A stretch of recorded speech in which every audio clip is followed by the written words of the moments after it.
Muy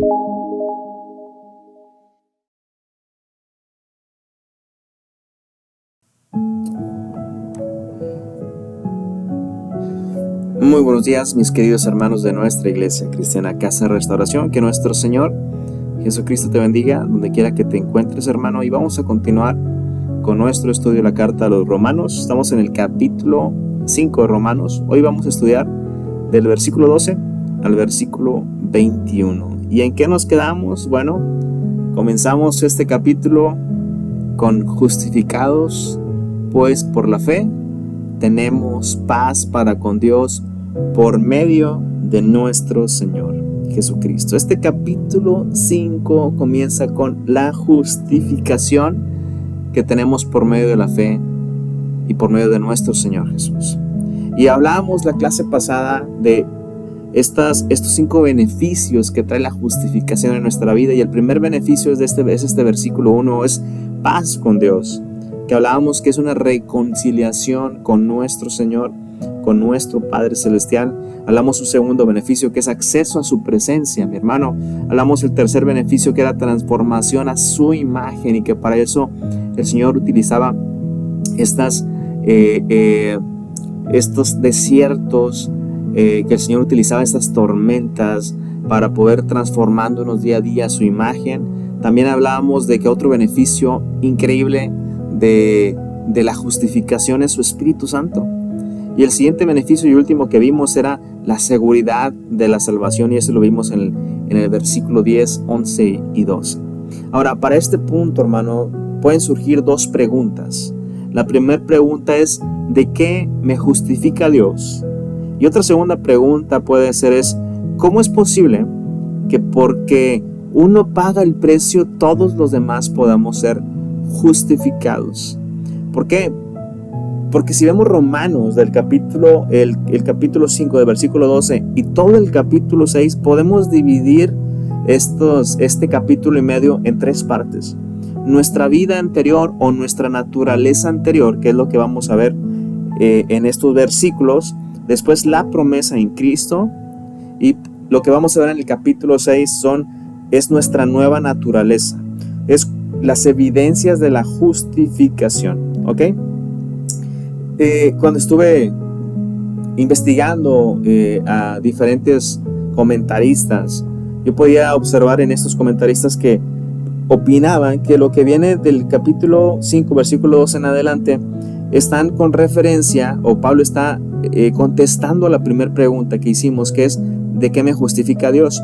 En lo personal, mi hermano, yo creo que no. Yo creo que es más a la segunda pregunta, porque la primera pregunta ya Pablo la contestó en el capítulo 1, capítulo 2 y parte del capítulo 3.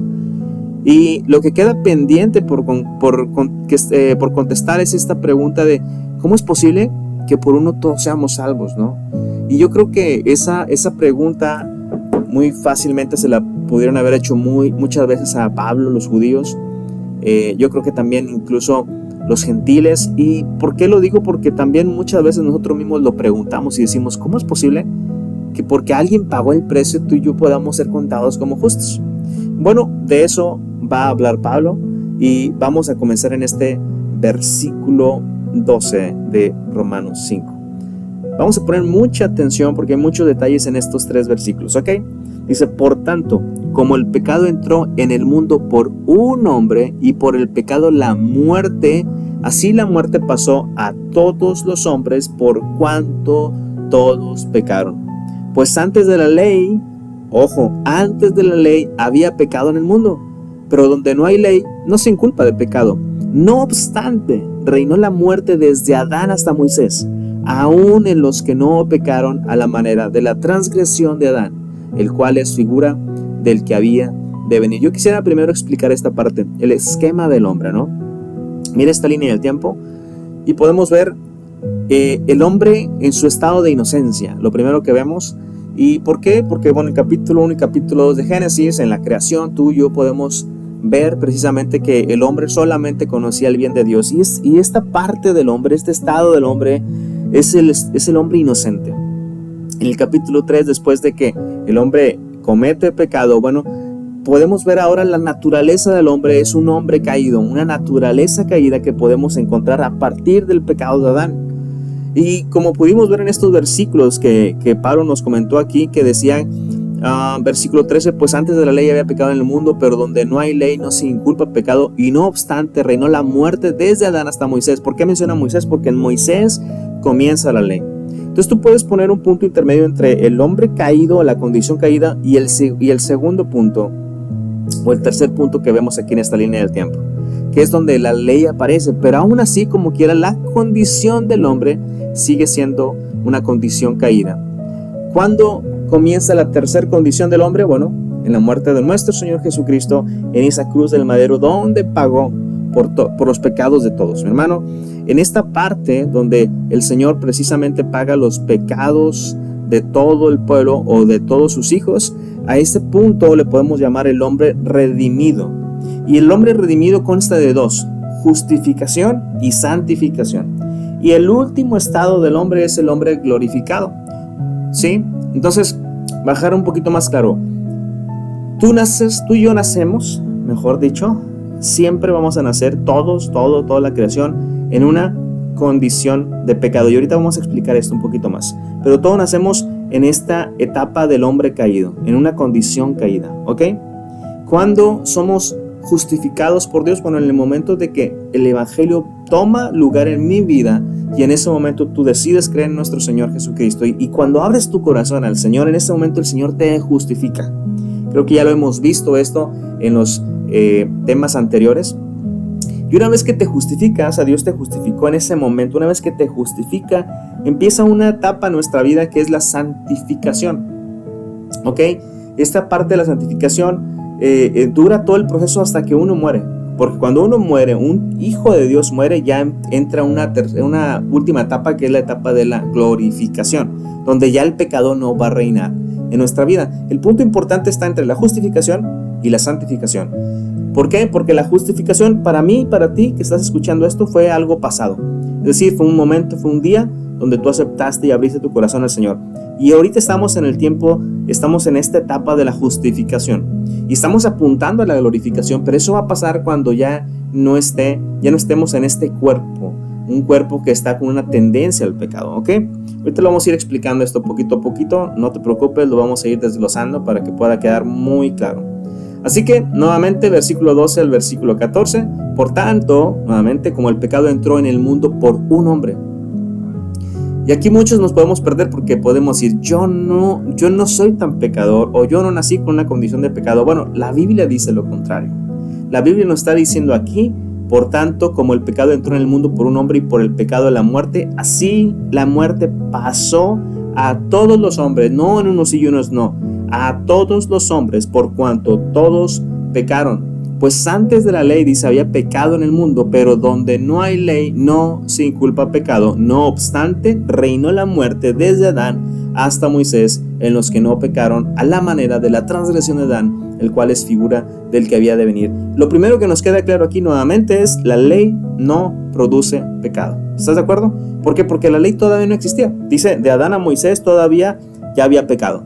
Entonces, la ley todavía no había venido a este mundo, la ley todavía no estaba aquí, pero ya había un pecado en el hombre. ¿Por qué? Porque hubo una transgresión desde un principio. Lo segundo que podemos ver aquí es una condición que podemos explicar que es una condición de pecado. O sea, ¿cómo explicarte esto? Mira, lo más sencillo es hacer una pregunta. ¿Somos considerados tú y yo, mi hermano, pecadores? Piénsale bien. ¿Somos tú y yo considerados pecadores porque hemos pecado?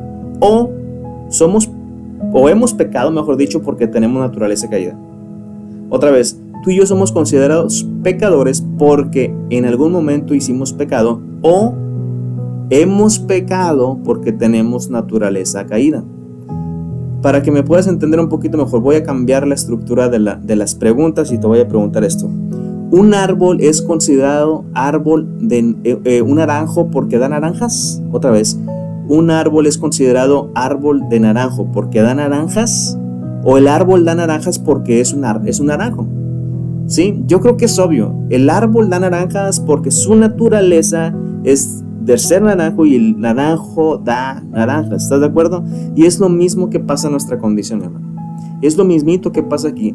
Tú y yo cometemos pecado porque tenemos una naturaleza caída. Desde chiquito, mi hermano, nadie enseña a un niño a pecar, nadie enseña a un niño a mentir, y sin embargo, como si ya tuvieran ese chip, como si todos viniéramos con esa actualización en nuestro cerebro, como si todos viniéramos con ese defecto en nuestro corazón, empezamos a pecar porque es nuestra naturaleza. Ahora, ¿cómo yo puedo saber si realmente mi condición es de pecado? Porque no falta quien diga, a ver, demuéstramelo. A ver, dime que yo realmente tengo esta condición de pecado. Bueno, Pablo te puede decir que hay dos evidencias aquí, ¿ok? La primera evidencia es, ¿qué pasó ese capítulo 3 de Génesis después de haber pecado? Después de haber caído en pecado. Bueno, Génesis 3, versículo 19 nos dice, una vez que pecó y que el Señor habló con cada uno de ellos, tanto con la serpiente como con la mujer. Pero bueno, lo que le dice a Adán es lo siguiente: con el sudor de tu rostro comerás el pan hasta que vuelvas a la tierra, porque de ella fuiste tomada, pues polvo eres y al polvo volverás, dice esta palabra. Así que la primera evidencia, mi hermano, de que tú y yo tenemos una condición caída es que hay una muerte física. El hombre, Adán y Eva, estaban diseñados para vivir eternamente, pero una vez que hubo un pecado, parte de las consecuencias del pecado es precisamente una muerte física. Por eso dice, con el sudor de tu frente. Hermano, el sudor es el principal síntoma de que el cuerpo se está desgastando poco a poco. Así que, oye, ¿cómo yo sé si yo realmente nací en una condición de pecado? A ver, demuéstramelo. Bueno, la pregunta es, ¿tu cuerpo, ese donde estás viviendo ahorita, donde te estás alojando, ese cuerpo va a morir a esta carne? Si la respuesta es sí, algún día va a morir, mi hermano, tú heredaste una condición de pecado gracias a Adán, Es lo que dice. Una segunda evidencia podemos verla ahí mismo en Génesis 3, pero ahora en el versículo 23. Hay otra muerte, pero ahora es una muerte espiritual, y la muerte espiritual es una separación de Dios. Dice el versículo 23, y lo sacó Jehová del huerto del Edén, para que labrase la tierra de que fue tomado. Echó, fuera al hombre. Entonces hay una separación delante de la presencia de Dios, y ambas evidencias son precisamente las que todo hombre tiene. Todo hombre tenemos esas evidencias. Todos vamos a morir de esta carne y todos nacimos con una muerte espiritual también. Para eso viene Cristo. Para eso vino Cristo, para poder revivirnos en esta muerte. Cuando tú y yo somos bautizados es precisamente lo que tenemos. Jesús nos resucita de esa muerte espiritual a una vida espiritual. ¿Está claro?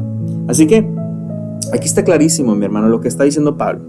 Está clarísimo que porque un hombre pecó, todos heredamos el pecado. La condición de pecado está en todas las personas. Todos, mi hermano, nacemos en esta condición. Salmo 51 lo dice David, dice, en maldad he sido formado, en pecado me concibió mi madre. Todos nacemos en esta condición. Mi hermano, cuando un bebé nace y nos preguntamos, bueno, por más adorable que esté el chiquitito, nos preguntamos y decimos, bueno, ¿qué le falta a este pequeño para pecar? Dos cosas, tiempo y oportunidad. Dos cosas faltan para que peque, porque el chip ya lo tiene integrado. Tiempo y oportunidad. Dale chance que camine, dale chance que hable, dale la oportunidad que cometa pecado, y vas a ver que lo va a hacer, porque no puede, es natural, su naturaleza ya lo trae, mi hermano. Pero bueno, ante toda esta noticia hay algo hermoso que podemos encontrar en este versículo 14. Dice, no obstante, reinó la muerte desde Adán hasta Moisés, aún en los que pecaron a la manera, en los que no pecaron a la manera de la transgresión de Adán, el cual es figura del que había de venir. Esta frase, mi hermano, está interesante, porque Pablo está poniendo a Adán como figura de Cristo. ¿En qué manera? Bueno, esto le va a encantar a las mujeres, porque si ven doramas, son personas las mujeres que ven novelas y que wow, cómo les encantan los hombres que dan su vida por ellas. Mira lo que hizo Adán. Adán, mi hermano, no pecó por engaño.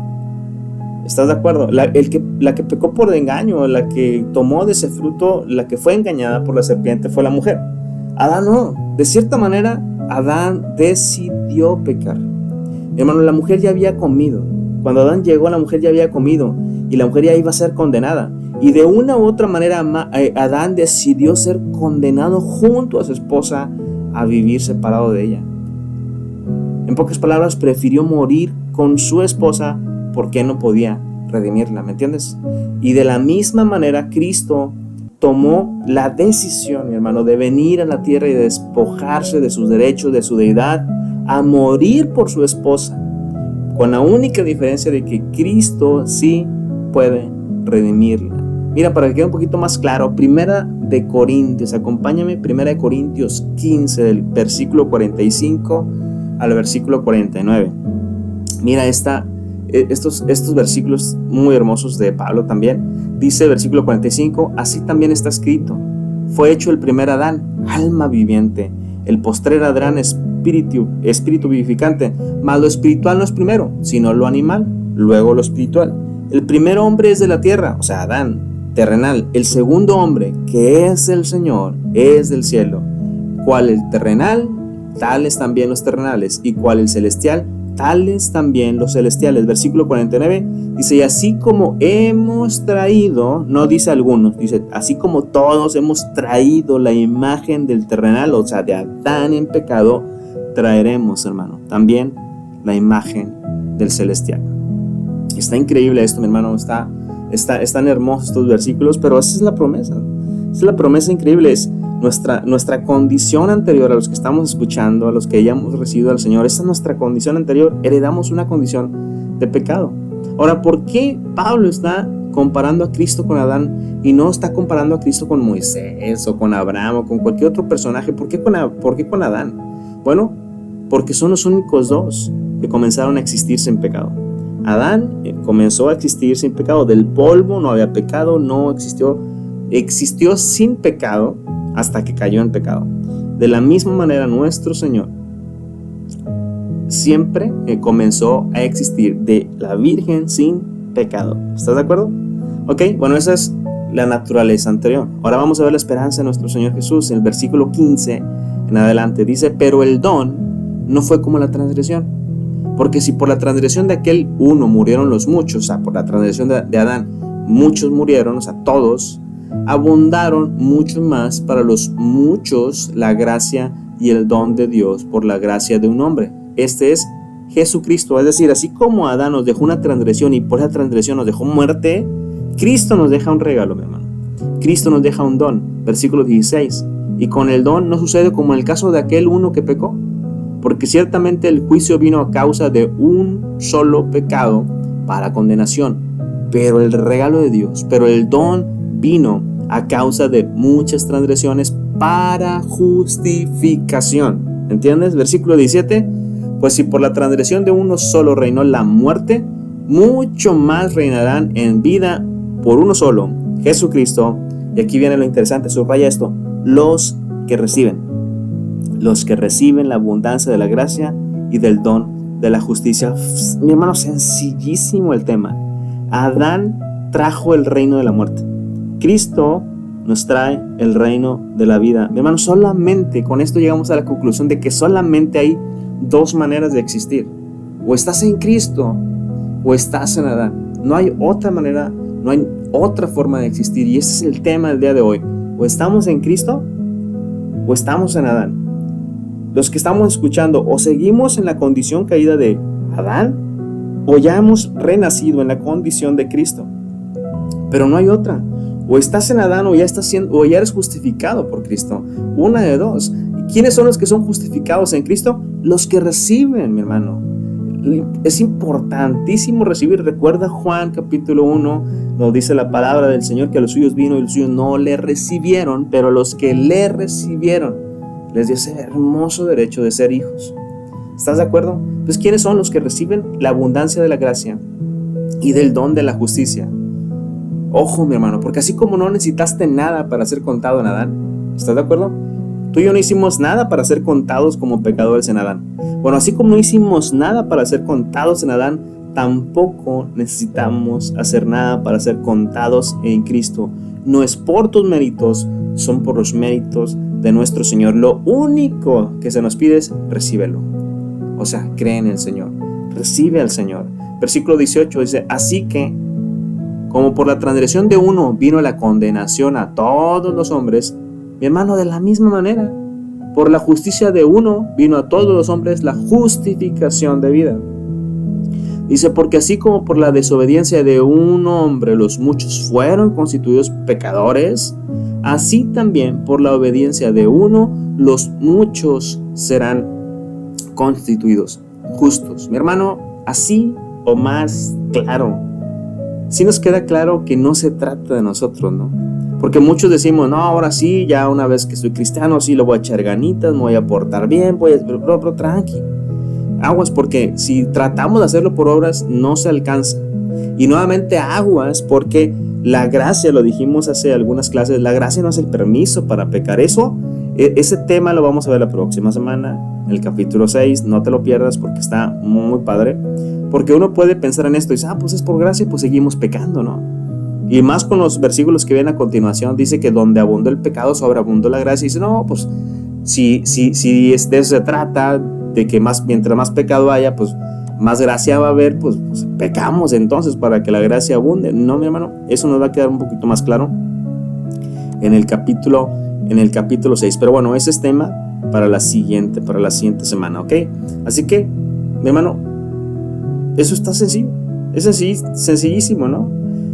No sé si viste las noticias en alguna ocasión hace algunos 10 años, pero en la ciudad de Oregon, Estados Unidos, hubo una plaga y era la plaga de la mosca de la fruta. Había cultivos de frutas, diferentes tipos de frutas, y había una plaga de moscas que mordía la fruta y se la comía. Entonces el estado lo que hizo, porque como empezó a haber escasez de fruta, había fruta contaminada, pues cortaban todo y lo incineraban, ¿no? Para, pues obviamente, pues ya estaba contaminado esa parte que no fuera a ser vendida. Bueno, lo que hizo el estado, lo que hizo en ese entonces el gobierno fue empezar a fumigar para matar a todas estas mosquitas y pues obviamente pues poder recuperar los siguientes cultivos, ¿no? Ahora, algo que no hizo el estado fue empezar a interrogar mosquita por mosquita. O sea, no fue como que con una mosca y le fue a preguntar, a ver, ¿tú mordiste la fruta? No, pues yo no. Que bueno, tú te salvas. No, o sea, el estado no hizo eso. El estado dijo, esas son las moscas, todas. No investigó si unas se habían comido y otras no. No, a todas le fue parejo, mi hermano. De la misma manera, como estas mosquitas, independientemente de hayan comido o no, por unas cuantas moscas que comieron la fruta, todas fueron sentenciadas y todas murieron. De la misma manera tú y yo heredamos la misma naturaleza de aquel que comió el fruto prohibido, ¿me entiendes? Es la misma manera. Pero la gran noticia, mi hermano, que hemos visto en esta hermosa carta de Romanos que le hemos titulado El poder del evangelio es esta. La hermosa noticia es de que también por la obediencia de uno, o sea, no por mi obediencia, sino por la obediencia de Cristo, por la obediencia de Jesús, por su obediencia, ahora tú y yo podemos ser contados como justos.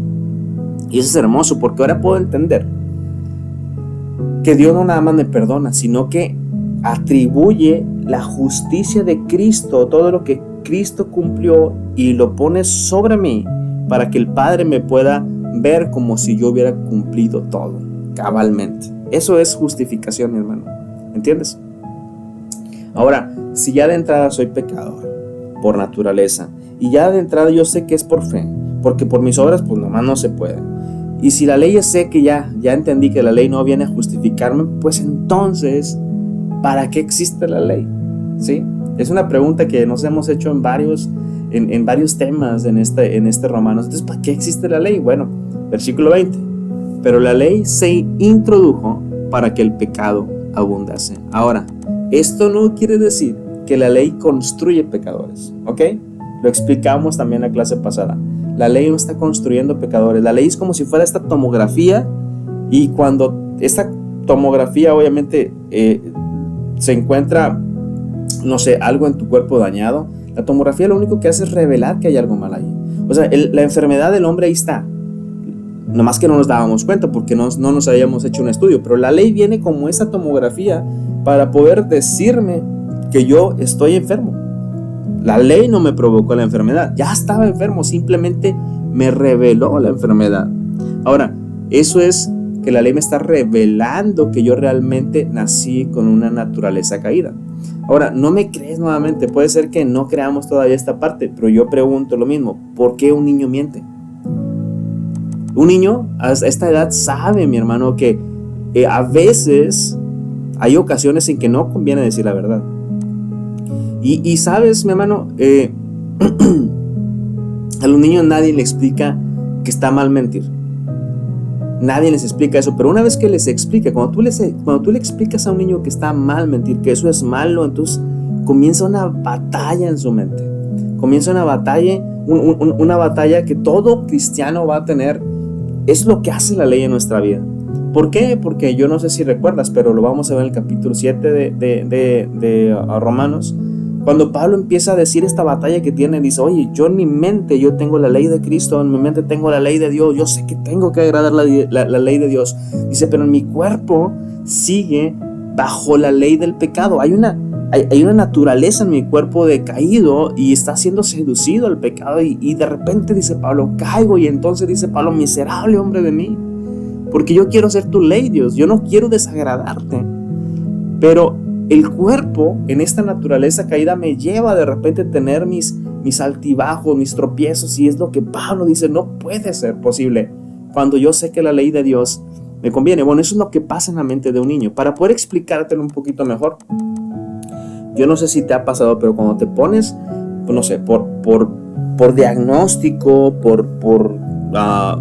no sé, que te ponen una dieta restringida por salud, mi hermano, de repente te dicen, ¿sabes qué? Tú tienes que dejar de comer todo lo que tenga dulce, tienes que dejar de comer las rebanaditas de pastel, tienes que dejar de comer harinas, tienes que dejar de comer X y Y, y te empieza a bloquear varias cosas porque no te conviene comer, le hace mal a tu cuerpo, tienes que dejar de tomar refrescos. ¿Por qué? Porque le hace mal a tu cuerpo, tienes que dejar de tomar cualquier bebida endulzada porque le hace mal a tu cuerpo. ¿Y a poco no, cuando tú te pones bajo esta estricta regla o bajo esta estricta dieta, no empieza a batallar en tu cuerpo porque tu cuerpo tiene la tendencia a querer comer eso?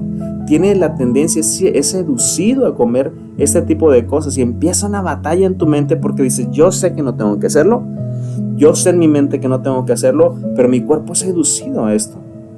Bueno, es la batalla que tenemos todos y que Pablo explica en cuestión del pecado. Por eso digo que una vez que a un niño de 2 años que nadie le ha explicado que está mal mentir, una vez que le dices que eso es incorrecto, él va a empezar a tener esa batalla como tú y yo la tenemos en este estado que le llamamos santificación. ¿Entiendes? Y así es esta batalla, y lo vamos a ver más explicado la próxima semana. Yo creo que las próximas 2-3 estudios lo vamos a estar todavía analizando de esta manera. Ahora, la ley viene y me revela el pecado. Y esto es práctico, mi hermano. Porque cuando yo conocí a Cristo, pensaba que solo me tenía que perdonar el Señor de 2 o 3 cosas que yo creí que era lo único malo que tenía. Pero conforme fui conociendo su palabra, conforme me fui adentrando a su palabra y le fui conociendo a Él, mi hermano, me di cuenta que hay muchas cosas por las cuales Dios me tenía que perdonar. ¿Pero qué pasó? O sea, ¿por qué cambiaron? ¿Por qué fueron más cosas? Bueno, porque conforme vas conociendo la palabra de Dios, conforme vas conociendo la ley, te va revelando más condición caída, más condición de pecado. ¿Y qué es lo que pasaba? Pues me sentía cada vez más miserable, como se sentía Pablo. Y decía, miserable hombre de mí. O sea, ¿es posible, Señor, que aún con tantas veces que te he fallado, con tanto que te fallé antes de conocerte, Señor, con tan mala persona que era, porque pues vas conociendo la ley y simplemente te vas viendo cada vez más impuro? ¿Es posible, Señor, que aún así como quiera me hayas elegido y todavía me hayas justificado, Señor? ¿Es en serio? Bueno, es lo que hace, mi hermano, la ley. La ley viene y te revela la condición, te revela tu condición. Ahora, pero esto solamente viene cuando tú estás estudiando la palabra de Dios. A través de su palabra es que te revela esa condición. ¿Por qué crees que hay veces en las iglesias que los altares no se llenan los domingos? Porque como no conocen su palabra, mi hermano, como las iglesias no se esmeran en enseñar la palabra de Dios, no se esmeran en que los miembros de la iglesia empiezan a estudiar la palabra de Dios, pues la palabra nunca les va a redarguir. Mi hermano, yo te invito a que cada domingo tú puedas reflexionar en la predicación de nuestra pastora o el pastor que te esté tocando dar la clase o el estudio, que reflexiones en su palabra y que digas qué es lo que hice mal delante de Dios y por qué esa palabra está ahí, para que tú puedas pasar al altar y te hinques al Señor y le pidas perdón, pero de una manera agradecida, porque sabes que aún así el Señor ya te escogió, que aún así el Señor te ama y que aún así el Señor entregó su vida por ti y que hoy en día te está justificando. Así que un domingo, mi hermano, que tú no pasas al altar es un domingo perdido. ¿Estamos? Versículo 20 y versículo 21, y con esto concluimos el tema del día de hoy. Dice el versículo 20: pero la ley se introdujo para que el pecado abundase. Mas cuando el pecado abundó, ahí entró el Señor y sobreabundó la gracia, para que así como el pecado reinó para muerte, así también la gracia reine por la justicia para vida eterna mediante Jesucristo, Señor nuestro. Así que todo esto, mi hermano, es nuestra esperanza, que así como por Adán todos fuimos condenados a muerte, asimismo en Cristo tenemos esa seguridad de que tendremos y alcanzaremos el don de fe para ser justificados y podamos reinar en vida. Nos vemos la próxima clase, no te la pierdas. Romanos 6.